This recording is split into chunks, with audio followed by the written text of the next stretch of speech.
ताल में चवन्नी चमके बागों में अनार हो, दुल्हे आपन बहिनी बेचे फैजाबाद बाजार हो।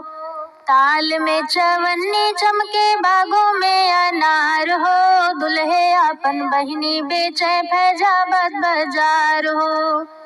बेचत बेचत संझा होई गे बहिनी ना बिकाए हो, बनिया साले से तैले जा बहिनी मोर कुंवार हो।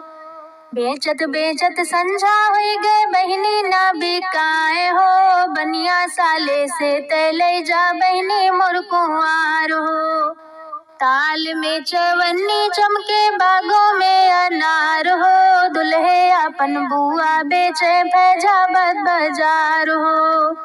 ताल में चवन्नी चमके बागों में अनार हो, दुल्हे अपन बुआ बेचे फैजाबाद बाजार हो। बेचत बेचत संझा होई गे बुआ ना बिकाए हो, बनिया साले से तैले जा बुआ मोर कुंवार हो। बेचत बेचत संझा होई गे बुआ ना बिकाए हो, बनिया साले से तैले जा बुआ मोर कुंवार हो। ताल में चवन्नी चमके बागों में अनार हो, समधी अपन बहिनी बेचे फैजाबाद बाजार हो।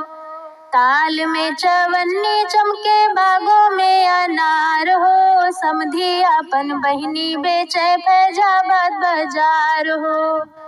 बेचत बेचत संझा होई गे बहिनी ना बिकाए हो, बनिया साले से तैले जा बहिनी मोर कुंवार हो। बेचत बेचत संझा होई गे बहिनी ना बिकाए हो, बनिया साले से तैले जा बहिनी मोर कुंवार हो। ताल में चवन्नी चमके बागों में अनार हो, पंडित अपन बहिनी बेचे फैजाबाद बाजार हो।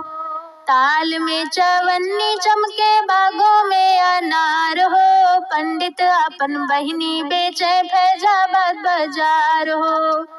बेचत बेचत संझा होई गे बहिनी ना बिकाए हो, बनिया साले से तैले जा बहिनी मोर कुंवार हो।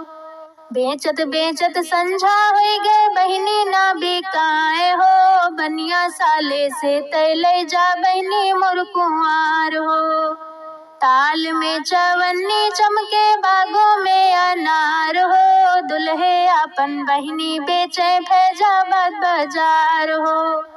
ताल में चवन्नी चमके बागों में अनार हो, दुल्हे अपन बहिनी बेचे फैजाबाद बाजार हो। ताल में चवन्नी चमके बागों में अनार हो, दुल्हे अपन बहिनी बेचे फैजाबाद बाजार।